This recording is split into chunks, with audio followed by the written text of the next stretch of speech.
Rolling, action. Okay, guys. You've heard me talk before about the Epicurean religion of humanity, which is the religiosity of our age. We're in a post-Christian society, we're in a post-Christian world. So the question is, what is the religion that people are following today? It's certainly not Christianity. So what is it? It is an Epicurean religion of humanity. A religion of this world, a religion of this life. And don't doubt for 1 second that people are every bit as religious now as they have ever been in the past. It's just that the nature of their religion has changed. The topic of their religion has changed. And this new religiosity erupted into Europe in the 1700s and was particularly expressed in two revolutions, the French Revolution and the American Revolution. And the catchphrases of these two revolutions, the French Revolution was liberté, fraternité and égalité, and the catchphrase of the American Revolution was life, liberty and the pursuit of happiness. Do these concepts sound familiar to you? Do these values sound familiar to you? I'm going to give you a Christian criticism of this religion. I'm going to give you a Christian criticism of liberal modernity and the Epicurean religion of humanity. And we're going to start by looking at the modern progressive idea of freedom. Because both in the French Revolution and in the American Revolution, one of their key values was this idea of freedom. What does freedom look like if you're a liberal progressive? Freedom is the replication of choices. That you should be free to choose whatever and however you live your life, unencumbered by ideology, unencumbered by religion or by theology, unencumbered by an oppressive government.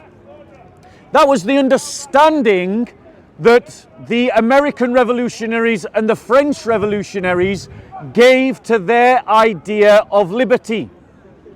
Now, my first criticism of that is that it was a total lie from the beginning. Because the reality is that at the birth of the French Revolution and at the birth of the American Revolution, they didn't get rid of an opposing, controlling ideological framework. They simply replaced the controlling ideological framework from your religion and theology to the idea of the nation state. If you were a threat to the French Republic, it was off to the guillotine. If you were a threat to the American state, it was off to the firing squad or to prison. The reality is that at no point was freedom from a controlling ideology or worldview ever achieved at the French Revolution or at the American Revolution. The second point of this is that, particularly in the United States, slavery continued.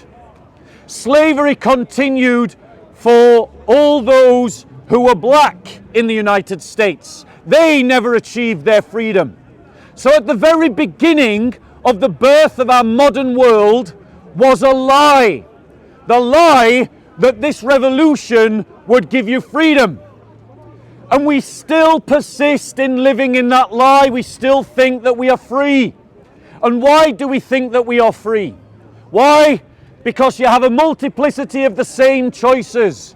You get to choose which house you buy. You get to choose which soap conditioner you buy. You get to choose what clothes you wear.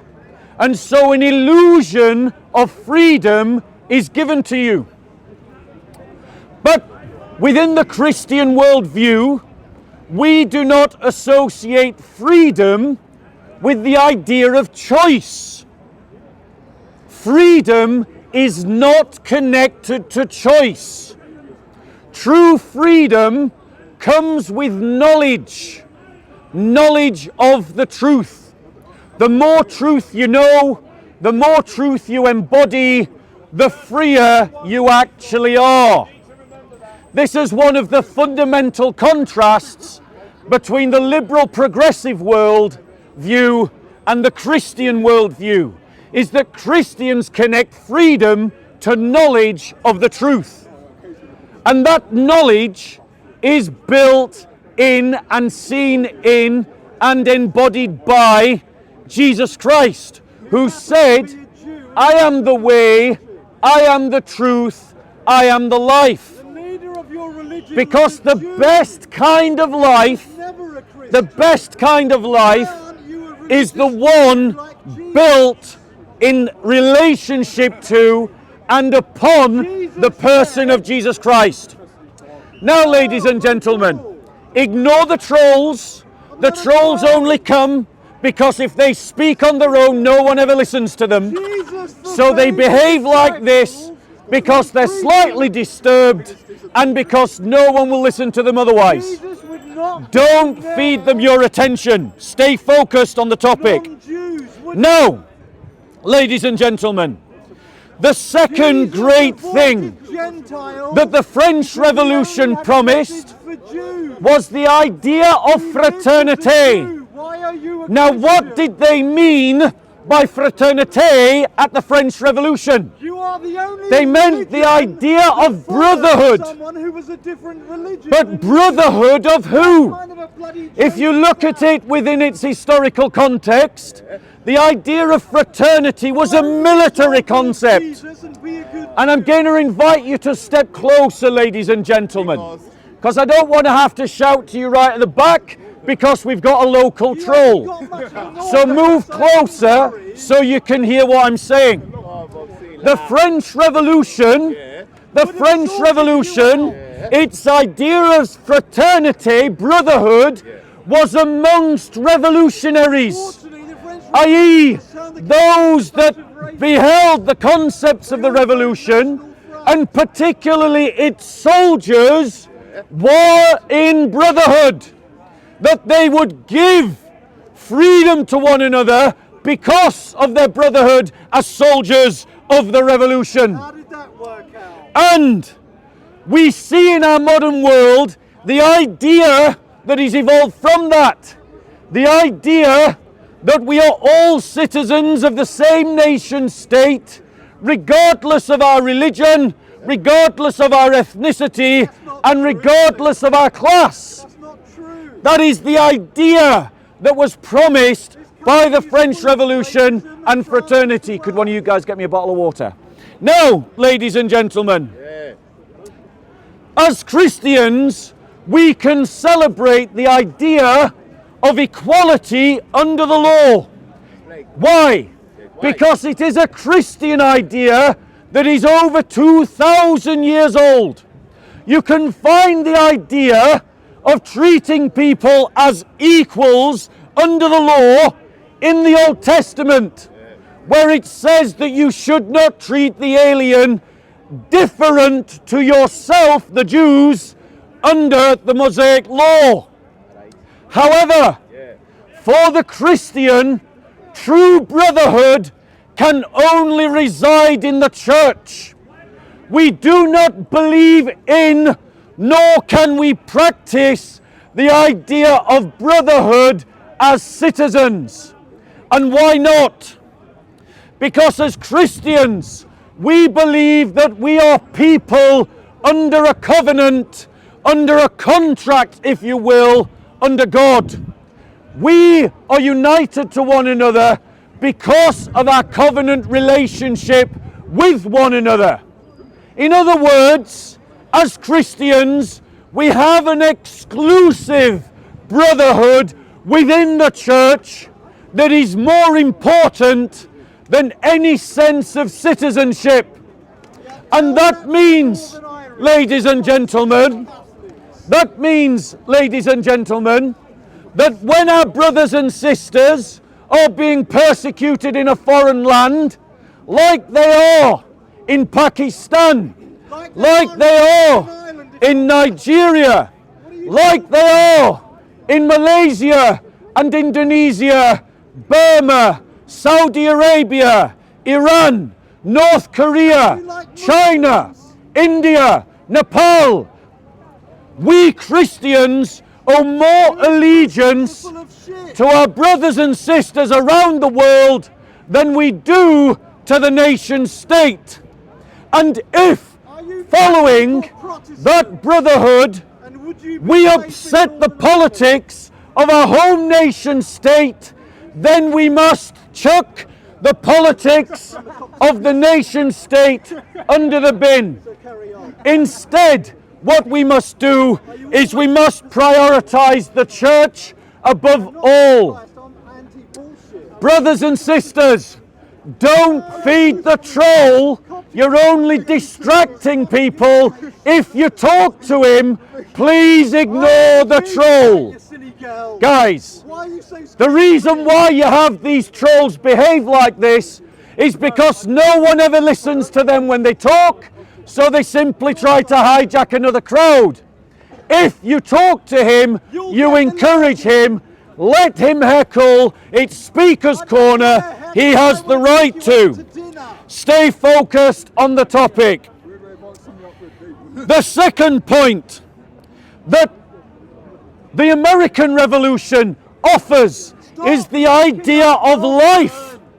How does life get framed in the American Constitution? No, but I've got a How does Thomas Jefferson and his group of 5 frame the idea of life in the American Constitution? Life is linked to this world. The fulfillment of your own happiness in this world is what the American Constitution offers as part of the American dream.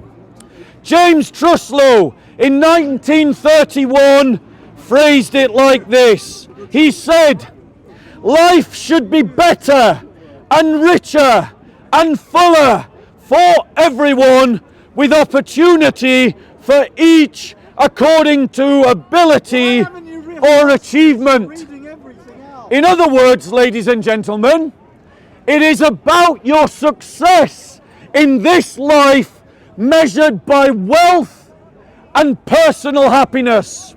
That is the American dream. That is the liberal concept of happiness. We Christians reject that. We Christians mock that. We Christians scoff that. And why? Because if you build your happiness in this life, Many water. your life will be empty and meaningless. Your value is not dictated by how much money you have in the bank Have a break, have a kick. or how happy you feel. True life is something you experience when you build your life on the truth. Because it is the truth that sets you free so that you might have life and have it to the full. Why? Because when you understand true meaning in your life, when you understand what it is to live a life of purpose, a life of value, then even in your poverty, you can have peace. Even in your loneliness, you can have peace. Even in your suffering, you can have peace, the peace of God. And thus, your life can be fulfilled in Jesus Christ. Not in following the lies of the American Constitution. Not in following the lies of a liberal state. The pursuit of happiness was understood by Thomas Jefferson as the ability to own and buy property. And that's what we think life is about. The material world. We measure one another by how much we own or how wealthy we are. We measure ourselves in the same way. But, ladies and gentlemen, Christ offers a better way of happiness, a better way of peace, in knowing that the value of your life comes from the fact that you are made in the image of God and that you were created to live to the glory of God. And that is not decided by whether you are rich or poor, whether you are able-bodied or disabled, whether you are single or married or have children or do not have children. True life comes from knowing who you are. Brothers, please stop feeding the troll. You are not helping. Control yourself. Ignore the troll. Don't ignore me. I want friends. Finally, ladies and gentlemen, my final point before I take questions. Sit down. The final point before I take questions is the third point of the French Revolution. The idea of égalité, or the idea of equality. It sounds wonderful in principle. However, and as a legal concept, it is worthwhile. But the reality is that not all belief systems, not all cultures, not all ideas are equal. Female genital mutilation as a culture is not the equal of cultures that do not practice female genital mutilation. Ideologies of apartheid, like that practiced in America up to the 1960s, or that practiced in South Africa, or that practiced by Islam even today, are not equal to ideologies that give equality under the law. And thus, those ideas do not deserve protection under the law. It is right and proper to discriminate against bad ideas. We Christians are not wishy-washy liberals, and we do not believe in giving space to evil ideas to the detriment of man. And that includes the religious cult of the self that we have seen erupt in our culture through the transgender ideology, which or its abortion sacrifices in abortion mills that have killed thousands of babies, in which today you can be arrested and prosecuted for thinking. Literally, it has happened this year that people have been arrested for thinking that abortion is wrong. Ladies and gentlemen, I call you to something better than liberalism. I call you to free yourselves from liberalism and enter into a covenant with the people of God, His holy church. Reject liberalism in Europe, reject liberalism in the United Kingdom, and follow Christ as His true disciples. Any questions, ladies and gentlemen? Hey, uncle! Hallelujah! Uncle with a brown jacket. Any questions? Now's your chance. Now's your chance, uncle! Uncle, Yes, I want to ask a question. What is copied from Bible On the topic, Uncle. and put into the Quran? Okay, on topic. Any questions on the topic? any questions? You can ask a question. Any questions? When You don't is need to Jesus ask. Coming? Can I say wonderful job, yeah? God bless When you. is Peace with you, brother. Jesus Yeah, coming? I know you from a long time ago. Yeah, I'm from When Romania. is but Thanks be Jesus to God. Amazing. coming? God Two of my bless you. biggest heroes are from Romania. Yeah, no, doesn't matter. Yeah. You're doing a great job. Vlad Tepes is a hero. Any questions, ladies and gentlemen? When is questions? Jesus coming? Uncle, any questions? Shame on you. Any questions? Jono, Yes. Yeah, it would be go on. better to ask a question than engage this guy. Any questions? Or are we moving on to the next topic? Why didn't your parents practice safe sex? Any questions, ladies and Yes. gentlemen, on the topic? What time is your husband expecting Okay. you back home for lunch? So, ladies and gentlemen, if there are no questions, I'm going to move on to my next topic. No, please don't have a rest until what? Next year. Until when? Jono, do you want to help? Do you want to help? You know there's a cost of Do you wanna living help? crisis. We're Yeah. all depressed. Will you help find the Last thing verses? we need is you. What verse is looking for? Oh, We all chip in and give you a tenner. Right. You promise to leave the park. actually, I'll start off and then I'll tell you which verse to find next. Yeah. Okay, ladies and gentlemen, We're not listening. this is a separate talk, JC. Kurt